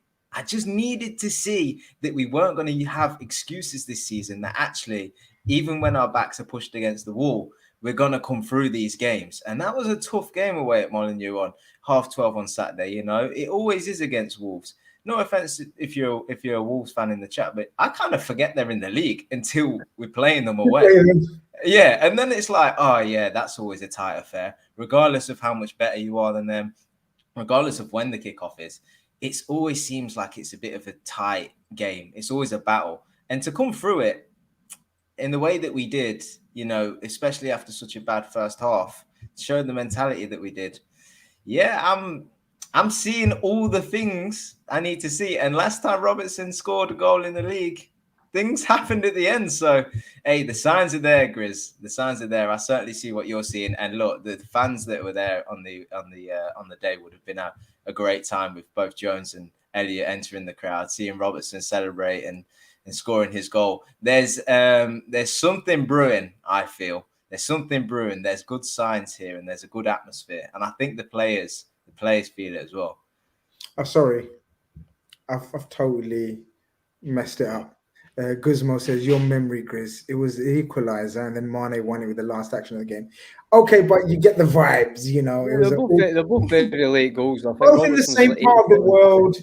Right. Didn't Robertson take that corner? Maybe, if I'm not mistaken. Yeah, Robertson did. No, it was Trent. It was Trent because it was a swinger, and Mane headed it far post. That's right. But you come on, guys. They never had a man on the post because they never had a man on the post against. They never had a man on the post. That's how I remember. Look. The mentality monsters 2.0. We've spoken about Klopp 2.0. We've spoken about Liverpool 2.0. But Cav's spot on, Con. We need to have that mentality. Guys, it's only game week 5. Can we go through the adversity we've gone through and kind of comebacks we've already made? Like, it's mad what we've already done this season in terms of this wouldn't have happened last season, guys. There's no way we win this game last season or at Newcastle or even at, what's the other one that we went behind? There's another one we went behind. It's 3 games we've gone behind. Bournemouth, yeah. Bournemouth we go behind. Yeah. That may have happened. You may have got away with that one. Okay, no problem. We may have got one. I don't know. We might have drawn probably, but Conrad, it's everything 2.0. But what we needed, like Cav says, Cav wanted to see the mentality 2.0 version as well. Is it Klopp instilling this mentality and having a refresh, or is it the refreshing of the players because a new set of midfielders, new energies, new ideas, new legs? What is it? Because I feel it. I'm not going to lie. And I'm not one of these that jumps on the bandwagon easy. I'm calm, relax. We've seen it all. We've seen the highs, the lows. Let's just take it, relax. I do feel the buzz. I do feel the energy. And I definitely see the mentality monsters 2.0. For me, it's like, I think yesterday, it was a weird one because there was suspension, players out, like, so 2 out of the back 4 who wouldn't usually be there. So, like, I can kind of take that one in isolation, but when you put that together with the great performance against Aston Villa, the Newcastle game, 10 men, looks like you bite your hand off for a point. I do get what you guys are saying. I just think for me, it's just like, we need to start playing better from the start of games because you're not going to keep getting away with it. Like, if Cunha scores that goal, if you're against a team who take their chances, you might not have the chance to be mentality monsters because you might be 3-0 down. And believe me, we'll get him next week, Grizz. We'll get him next week. There's teams in the league from the top half who would score 3 or 2 or 3 against you if you play like that against them. So all I'm saying is there is still concerns I've got, especially in transition in that midfield, because you're not against people who are going to give you a result. You're against teams who are tactically very astute and they're going to hurt you. So we have to start starting games better. Fact, we have to, because there's no way you can keep going on these runs. It's the fact we've got the results is amazing. It's gave us, like I said against Newcastle, it's gave us a massive platform now to really kick on. But we do need to start playing better at the start of games because you can't keep getting away with that. And I feel like I do hear the buzz, and I think we can we can crack on from here. But we just have to get a consistency of actually starting games well and not putting ourselves with mountains to climb. That's the only thing I would add. I will say this though, when you've got a player like Szoboszlai who did have a poor first half, but he's got that flexibility to just drop in a pivot and then still ping, like wide passes like that. It shows you the I, example of what I'm he going to could be. stop you there because you mentioned a player, and I want to segue into this type of chat. So Conroy, look, we're speaking about the buzz and what we can achieve. We're trying to get to that, and Conroy, and I agree with Conroy. Of course, it's facts. Like what Conroy has said is facts, right? That we can't start off like that again. We can't afford to go behind and again, Keith. But the fact that we have turned it around so much, and the fact that we're not going to face many better players than Neto this season on fire for half an hour, and the fact that we had Trent, Thiago, Konate, Virgil, shall I go on? Nunes not fully fit. That's 5 shoe-ons starters that I've mentioned not playing. There's a lot of positives to take away from it as well. Yeah, I think the most encouraging sign for me is I know that we like to look at, obviously we separate seasons, but I'm a big believer that just because the season ended and that you have a month's break and then you come back again, we shouldn't shy away from the fact that Liverpool are now, I believe, unbeaten in 16 games. Correct. And in this run, what we're seeing is that, you know, against adversity, the team that have a solution to be able to come back into a football match. Now, for me, I look at it as a longer stretch of that, and the fact that now it's something that Klopp has instilled into a lot of these players who are past and present in this side. So the fact that teams can never truly feel comfortable in the game against Liverpool should give us massive confidence going into any football match that we will always score. And I think this is the exciting thing about it. You know, we might not figure it out straight away, but eventually we are going to figure it out. We're going to break you down and score. The other thing that's the most encouraging is I don't feel like we're giving away as many big chances in football matches as we were, particularly in our worst phases of last season. Last season, I felt like teams had maybe 2, 3, 4 big chances per game against us and may have only scored 1 or may have taken all 3 chances. Yes, Cunha had a massive chance, probably one of the biggest chances of the game. It was potentially a huge chance, but I think the fact that big Gerald Quansah, let's not be right, Gerald Quansah's 6'4", lads. Yes, so the fact that Gerald Quansah jumps and tries to cut that out a yard in front of him, and Cunha is not the tallest, I don't think Cunha sees that, and so I don't think Cunha has a clear sight of it. So he's unable to adjust his body accordingly. So he was potentially a huge chance, but in a way, I don't think it was, if you know what I mean. And it's some play as well. It's some cross as well, Keith. Like, I feel like sometimes you have to be like, there's mistakes, but that's like individual ability that's cut us open. Whereas last season, it was like, you know, a knife through butter, how easy it was to split us apart. So I completely get what you're saying, Keith. And that's the encouragement I have. Now, you always see, it's so funny because you look at Arsenal at the moment and the way they're winning football matches, and you see their 1-0 win against Everton today. Quite boring. Some people are saying quite laborious, getting the job done. You know, there's 2 types of ways to win a title, right? There's the laborious way where you go to every ground, like we did when we went on our run. You win 1-0, you win 2-0. You might give away a big chance, and you think, oh, you got away with that a little bit, but you kind of just see the game through. Or you have seasons like, you know, like a Leicester, for example, where you're the great entertainers and you're scoring loads of goals and loads of goals are coming against you. So there's various different ways to win the league title. So the fact that we have forward players who are confident playing football with each other, can score goals, that are now into their second season. You know, Darwin Núñez, I just want to give a quick shout out. Last season, Darwin Núñez gets dragged down by Matt Doherty and he allows himself to easily go down and a referee waves play on. This season, he holds Doherty off, whacks him in the face, shows him what time it is, and the rest is history. Now everyone's crying, oh, it should have been a foul. Oh, it should have been a foul. Yeah, he wouldn't have got a foul if Doherty would have dragged him to the floor anyway, and the referee would have said play on. So do you know what? I'm happy to see that Darwin Núñez is physically imposing himself and fighting these defenders like a Uruguayan should be doing. So it's stuff like that. That's just the positives going into this season that I'm just looking at and thinking to myself, we've got all the tools to fight for the title. You look around us, you know, there is no reason why we cannot fight for the title. As far as I'm concerned, we should be one of 3, maybe even 4 teams this season going after Manchester City. Ultimately, can we beat Manchester City is a whole different story, because that's scary, the run they're on at the moment and what they did to West Ham yesterday. But as far as what we should be focused on, we have players now that answer a lot of questions that were posed to us last season, and we look more complete. I asked you guys the question before, isn't it? Before we went live, and I think Steve said it, or I think you said it. Are we 5 points better off in the same fixtures? Like, we know we lost to Wolves. Bournemouth at home, we obviously won.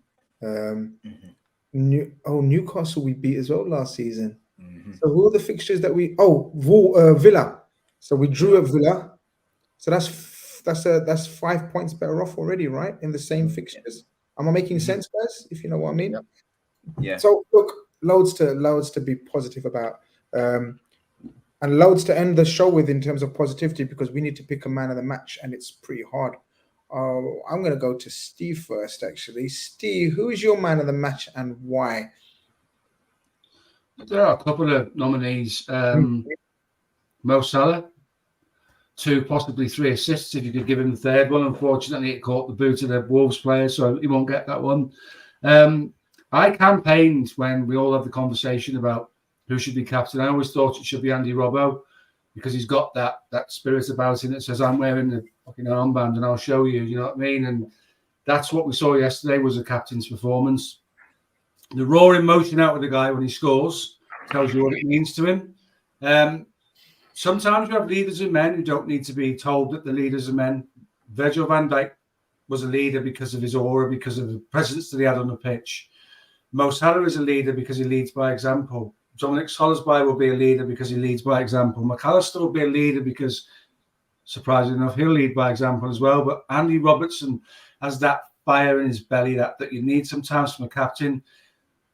He will not accept anything other than 100%. He's been digging people out for 12 months now when things don't go wrong. He's given Virgil the short shrift on a couple of occasions when he's made mistakes.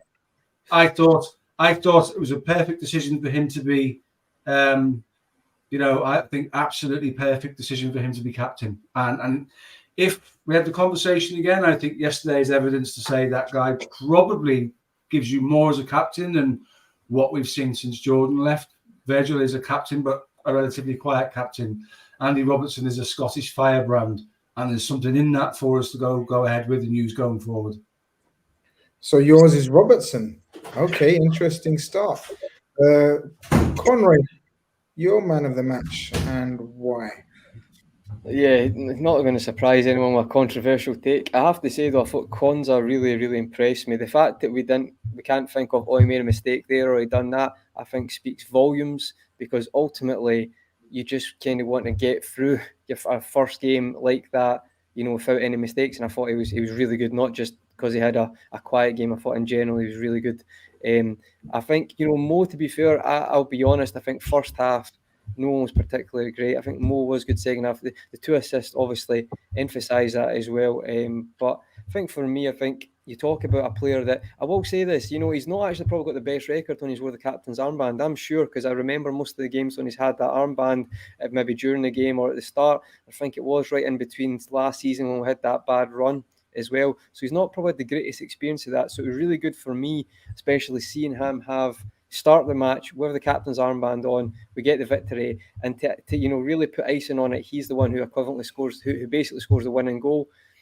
As I said, if Carlsberg done weekends for me, for a Liverpool fan, and Robertson, the Scottish left back, my nation's captain, doing it was outstanding. So I think he actually genuinely, he didn't have a poor game. He did have a very good game as well. I think even the first half he was solid. He's continuing that solid 6 out of 7 out of 10 per week.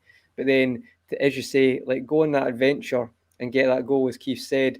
It's not something that's actually new. Like, I'm not being funny. Like, he has scored that goal against RB Salzburg before when Trent crossed in. He does sometimes. Like, obviously, it's more muted now. What a finish! Very similar finish. Yeah, you're right. Very similar. So, like, he has got that bit of what's the word?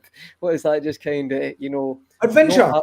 Yeah, type of just like completely forget where you are and just go for it. You know, walk. Just I'm going to go in the box. You know, like a 5'10" left back is like I'm going to go in the box and score a tap, and it's a bit mad. But you know what?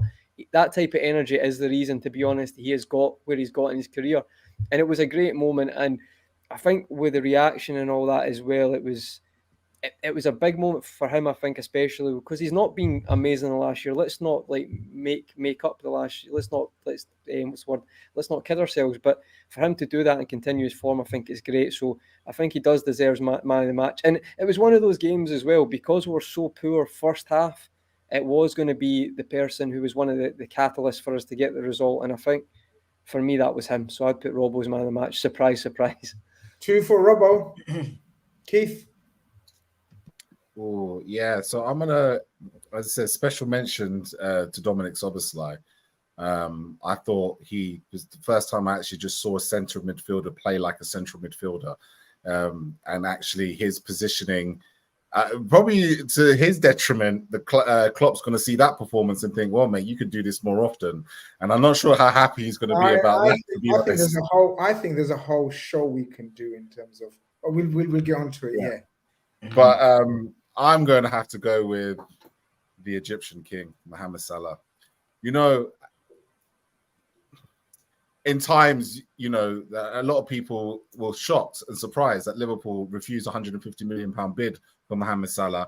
And this game proved why Liverpool refused a £150 million bid, because sometimes in key moments in a football match, you need your world-class player to do world-class things. And that pass to Andrew Robertson out of nowhere that no one saw coming, for me, was the ultimate catalyst. It was the game changer. I thought the cutback was very good to Cody Gakpo in the back post, and that was the first assist. But, you know, his creativity and his, 5 key passes in that game. Liverpool had 13 overall. And he's just such a catalyst to unlock the forwards in front of him. And long may it continue. You know, the man is a game changer, continues to be a game changer. And I thank my lucky stars every day that he plays for Liverpool. 2 for Robbo, 1 for Mo. Cav. Well, the right answer is Robertson. I mean, that's obvious, all right? He was brilliant throughout. He scores the game-winning goal. Like, it is Robertson, okay? But I'm gonna give mine, because it's gonna go to Robertson regardless now. I'm gonna give mine to Quansah, because I thought, as dominant as Wolves were in that first half, they only really did create 2 chances, one of which they scored, one of which Cunha fluffed. And after that, they had good play. Yeah, they got in and around. They created half chances, but they ultimately didn't score. The second half was pretty dominant. That's a team effort. But Quansah, for his debut, the pressure he would have been under, the nerves he would have had, he stepped in and did exactly his job. And we spoke about it during the summer and towards the end of the transfer window, the fact that we know our forward line has got plenty of options. We can score goals. We know our midfield's been added to with maybe of a light another midfielder in there.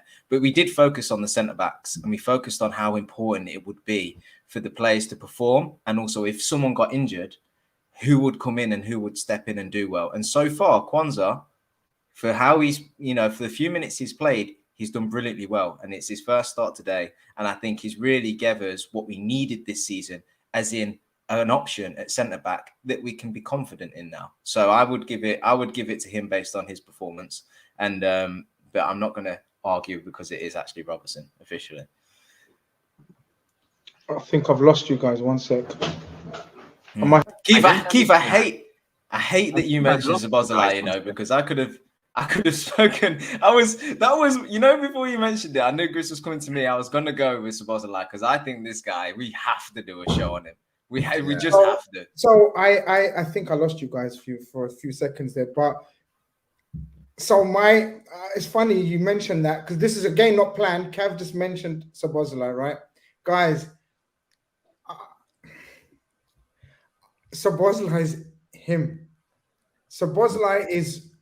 Yeah. I'm telling you guys, that performance yesterday showed me something completely different that I didn't know about this guy.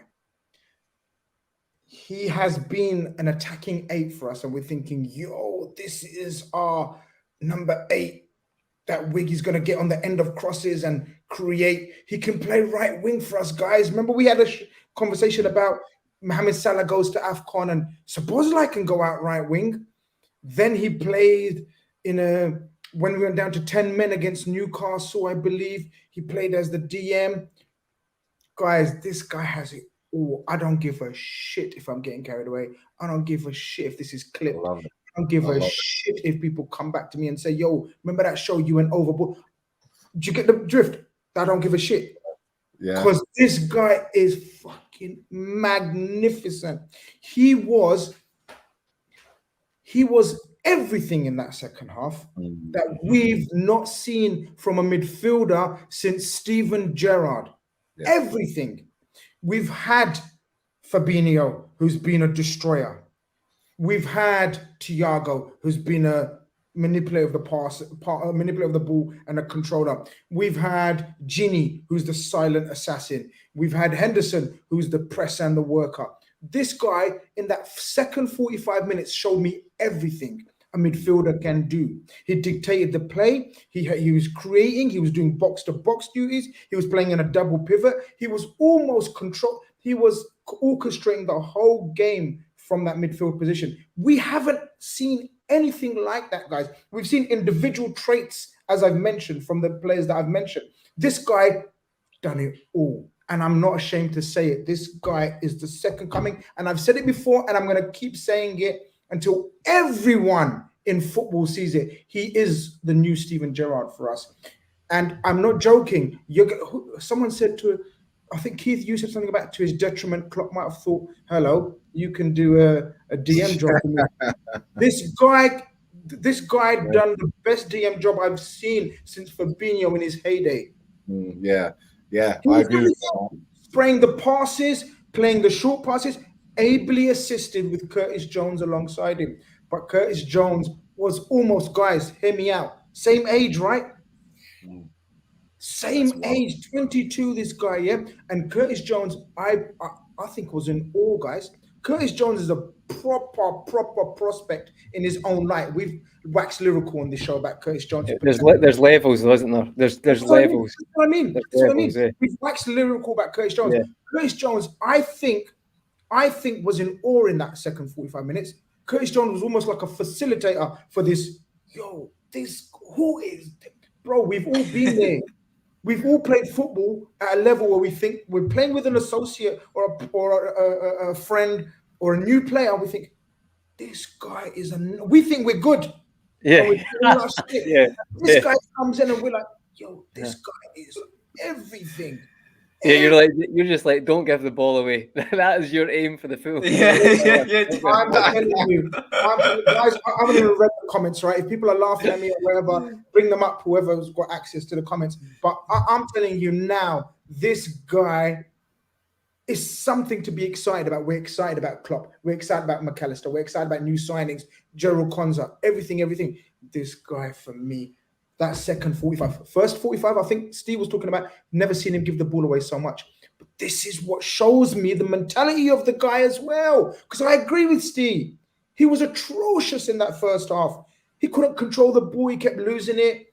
For a 22-year-old to suddenly change and turn the game around, not single-handedly. We've mentioned Robbo, we've mentioned Salah, we've mentioned Diaz, Nunes, but to dominate the whole pitch pretty much from that area. Dominic Szoboszlai, we have found ourselves a new superstar. Sorry if I get carried away, but I'm not sorry, actually. Nah, I love it, Grizz. I think he's now the facilitator, in my opinion. You can have all them forwards that you like. You can have creative fullbacks, but you need the guys in the midfield to just make everything work. And I feel like he's that guy for us now. Let's bear in mind, okay, let's give him the benefit of the doubt. He was playing for Hungary and captaining that side. Like, did anyone see that kick he took from his own 18-yard box and he basically cleared the entire pitch? Like, he's doing goalkeeping duties on internationals. Like, yeah, he had a bad 45, but he still travelled as well. But you're dead right. That second wind, where did that come from in the second half? Do you know what I mean? He should be dead on his feet after 45, 60 minutes. This guy's still winning aerial duels, muscling people off the ball, spraying passes. I think he's incredible. I'm right there beside you, Grizz. We may be getting carried away, but I'm getting excited by this guy. That's maybe more impressive, I think, when you actually had that bad a first half You know, it's like there's a lots of players that when it's all going well, they're that guy. But when you actually weren't very good at all, you know, your passing, your decision making was poor, you're giving the ball away cheaply, to then completely go and play as a 6 and then still have the confidence in your ability to say, no, this is how I play football, I'm not going to change, and just spread 30-yard wide passes like that. Like, I think like darts was the comment just came up there, which is a great actually metaphor to look at it. I think genuinely this. I know what you're, Grizz. I think it was a couple of weeks ago you said the Hungarian Gerrard, and a lot of people were laughing. But I'm not being funny. I think when you're watching him, you can see him. I think it's there's just a mentality and a flexibility about this guy that I just think we've all really underestimated, because he just I don't think it's aside yet. I think this guy, I don't think we're even close to how good he can be as well, and that is scary. And I don't over exaggerate, but I'm in complete agreement. I think this guy is just different. Because even when he was poor, he's managed to turn it around in the second half.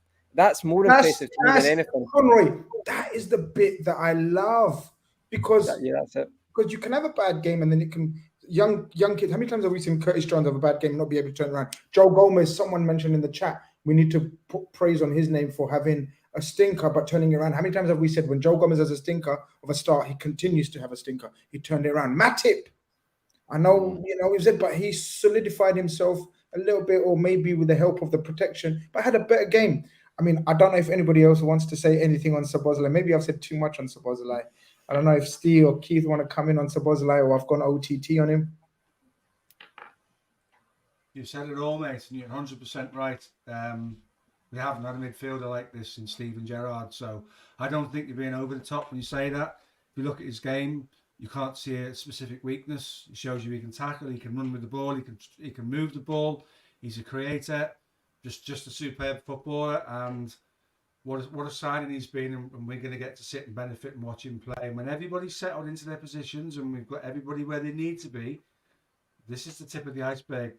From him and from McAllister, when those two take those left and right centre midfield positions and do it properly with the support behind them they need, and not people being sent off and stuff like that. We settle on a front three. Wow. Sit and enjoy the ride, because this kid is special. And when we signed him, all the Bundesliga experts came out and said, until you watch him play week in, week out, you don't realise just what Liverpool appreciate. Yeah, and we're now seeing it. So, I'm here for the ride, mate. Absolutely, what a superb footballer he is. It says something. It says something. Sorry, it says something for, again, like, I read up on the reason why we triggered that clause in the first place. We just went all in for him, and it was literally, all the data suggested that we would be stupid not to just pay the damn clause and bring this man to Liverpool Football Club. And it is a testament to the fact that we've debated it at large lengths, but it's nice to know that the way that it's structured, the way we identify talent is still there, regardless of who's in as sporting director or who's here or there. The fact of the matter is that we identified this guy and we said, you know what, just get him. There was no faffing about. There was no underhand tactics. And I think the fact that the data stood out so much that the team said just get him is now proven to be correct, right? Because we did it with Lamia. When do we ever go and give 60 million upfront release clause unless we know he's an Alisson, a Virgil type game changer, and we need. What did we say all summer, guys? What did we say all summer? That we need a game changer midfield, and obviously in our head it was Szoboszlai, and then it was Jude. It's Szoboszlai. We're always good at getting the second or third choice. Never turns out too badly for Liverpool. Oh, great point.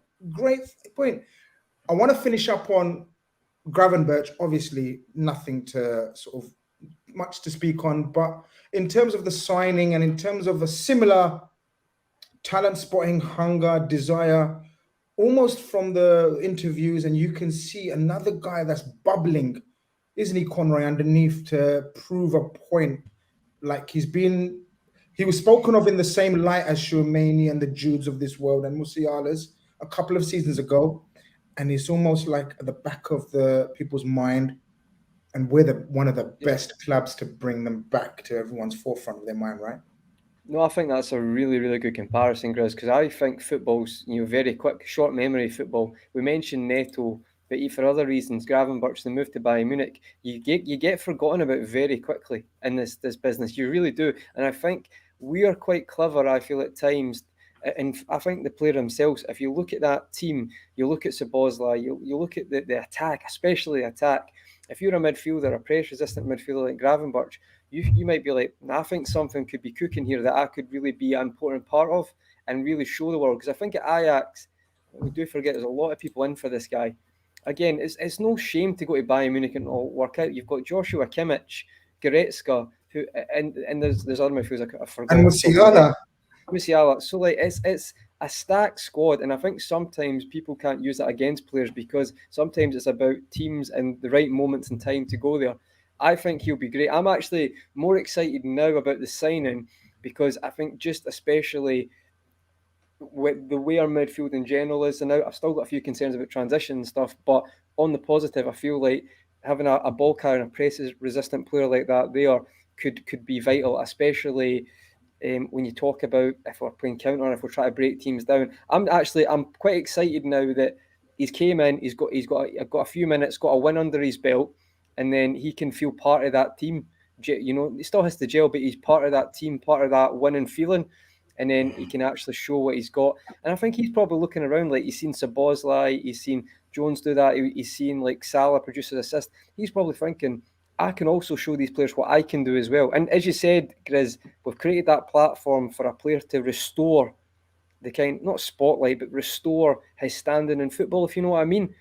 I think it might work out. I could be wrong, but I think it might work out to be quite a shrewd signing in a year's time. But I guess we'll look at that. We need to see what happens in the future, obviously. If Diaz squares that ball, squares that ball, he scores on his debut. Yeah. And he should have squared it. You can't have everything. But what? Which one? The left-footed shot he has and is blocked? That one? No. Nah, Diaz drives through and he I don't know if he lifts it, but he just about gets a foot there and Jose saves it. But Gravenberch is on the back stick if he'd have just picked his head up. Difficult, but he could have. What I would say is Klopp in his press conference was asked about Gravenberch. And what he said is he's not too sure how long it's going to take for him to learn what he needs to do in this side because it's a new system, new team, and all these kind of things. It will take time. He says he's brilliant offensively. We've seen that. Just needs to do a bit more work and a bit development defensively. And then he said, and one thing that sort of stuck out to me, he says, and I'm ad-libbing a little bit here. He said, we see he's brilliant in tight spaces. Not bad as well in open areas, but really good in tight spaces, which leads you to think his footwork and his technical ability is good, right? And there was a moment when he came in as a substitute. He was in the box and he had this little bit of footwork and he just tripped over and didn't quite get through. But I was like, oh, hello. Okay. Yeah, and I'm like, brilliant, because what we've got now is we've got energy, we've got legs, we've got creativity, but we've got technical ability in the middle of the park. So that's just going to open up so many avenues for attacks. And that's why I love these type of players, because we've got all-rounders now, but then we've got that sprinkling of technical ability that the likes of Gravenberch possesses as well. So it's so exciting to see, because we're a great attacking outlet. We know that. But why not add to it? Why not have that little bit of technical ability as well in the center of the park? Guys, I've never been so excited for a Europa League campaign. And the reason for that is look at the stars that we're going to put on show. Just very, very quickly, guys. 3 players that you guys think are nailed on to start in the Europa League teams that are not part of not when I say part of the first team, you know what I mean? Like are not, you know what I mean? 3 guys that you're looking forward to in the Europa League campaign that are going to be given pretty much all of the games. Steve, I'll start with you probably. Harvey Elliott be one. Definitely think he's going to get an opportunity. I want to see Gravenberch, so I'm hoping he plays, but taking into consideration what's been said. And I think because of his fitness, because of his energy, because we want to win the group early so we can rest people. Right now, we're still searching for a bit of momentum because that's always been what we've been good at. I think Szoboszlai will play more often than not. So, you think? Just because we're not, as Conroy alluded to earlier, we're not really starting games like we want to.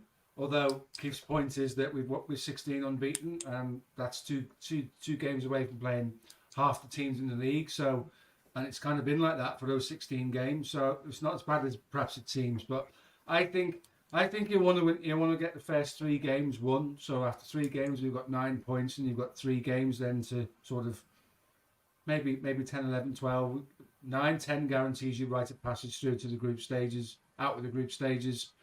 I think Szoboszlai will play more often than not because he seems to be a machine. Con? Yeah, for me, I think Doak is the biggest one. I think he might start most games. Maybe that's maybe I need to calm down a bit. But I do think the manager absolutely loves him. It depends how much we look at it. But I think he'll definitely feature in a lot of the Europa League games. I think Grizz, it was last 2 weeks ago, last week, was looking for a under-21 Spain versus Scotland stream. So to get Grizz to watch Scotland, never mind Scotland under 21s, this is how much loves Ben Doak. I wasn't even watching the game because I had something on. So we'll put that in perspective. Mate, you don't know how hard that stream. It was on like a website. Yeah, and the website, yeah. It was on some website that you had to register and get. That's how much I believe. That's how much I believe in Doak, and I want to see him at every given opportunity. But you've given one of my answers. But sorry, go and carry on. Your 3. But that's all jokes aside. I think we have a laugh and joke, but I do think that Klopp, he's very exciting as well. And I think you talk about a Europa League tie at Anfield. He will. I think he'll get people off their seats. Not that our other players don't, but he is so direct, good at using both feet, not being predictable. I think he'll be in that. I think Endo has to, guys, and I'm interested to see how he gets on because I'm really kind of rooting for this guy because already before the signing there was already a feeling of it's not going to work out. And I just kind of want him to do well, and I'd say Quansah going forward as well because you can all start well, but you want to see. Is the consistency there? Can you actually be a Liverpool player, a squad player for the foreseeable? Because that will give him an opportunity to say, listen, I'm not Virgil van Dijk, I'm not Konate, but I can be a part of the squad. So, and again, as Steve mentioned earlier, that might save you 30 million as well. So that could be a big thing. I'm so sorry, I don't recall the 3 names Conroy ended up saying. Doak, Endo, and Quansah. Nice. Keith, Yeah. Interesting you say about Doak because I'm interested to see the front 3 that Klopp goes with and if Doak starts because the one front 3 that I thought worked really well together in pre-season was Ben Doak, Cody Gakpo, and Luis Diaz. I thought there was a vibrance, there was a connection between them 3 that I thought worked really, really well. They're both quite direct. Diaz and Doak are quite direct, and I think it actually may allow Gakpo to be a little bit more of a centre forward. So I'd like to see Doak in the front 3 with those 2. My second one is Tsimikas. Just signed a new contract at Liverpool.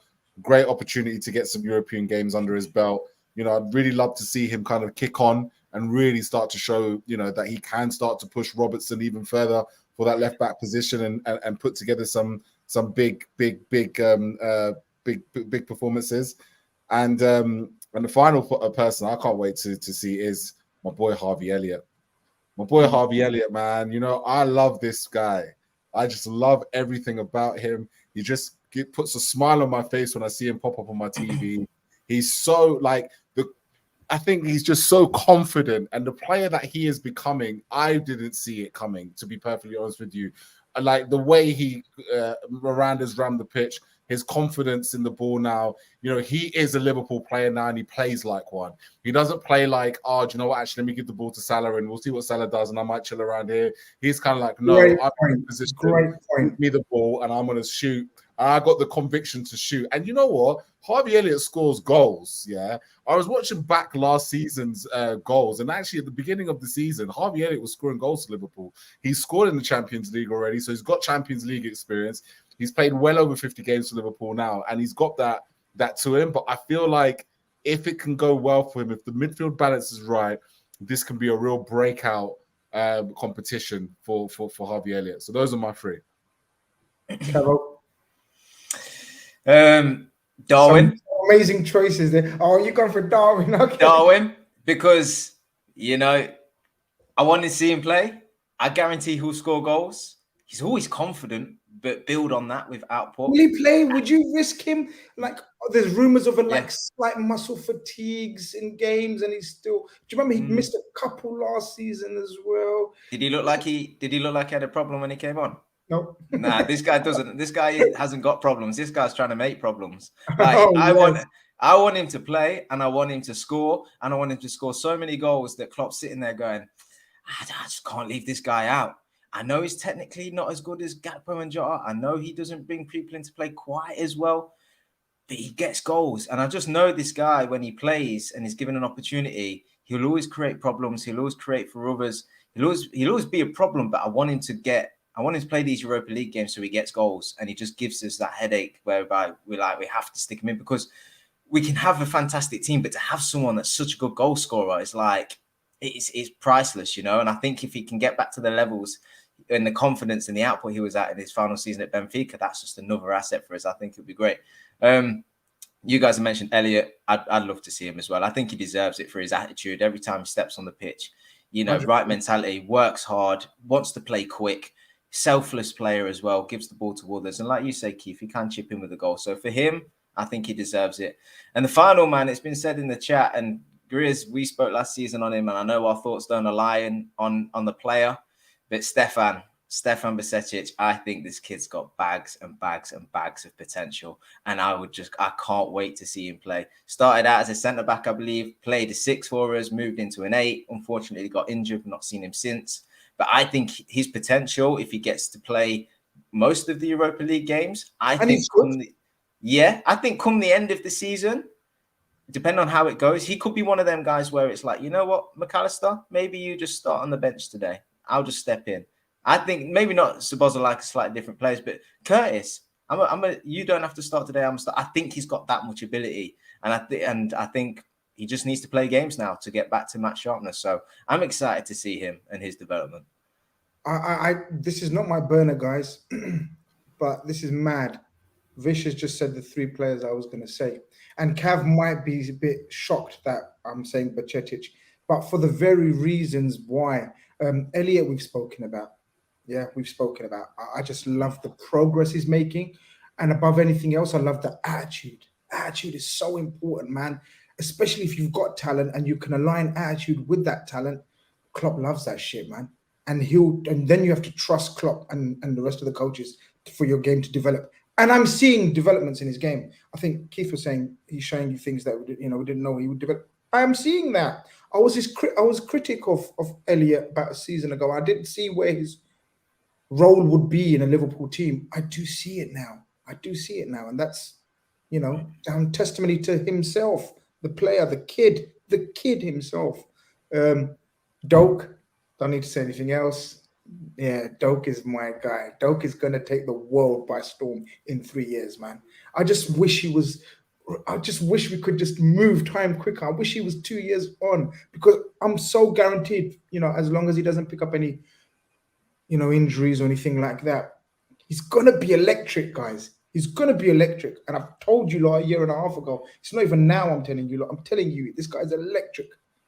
And then Bajcetic, just for the reasons of, whereas I'm praising myself or saying, I told you about Doak, I want to be proven wrong about Bajcetic. I want to be slapped in the face by the likes of Cav and whoever else said, so Grizz, your ball knowledge, my friend, you know what I mean? Because I want the kid to do well.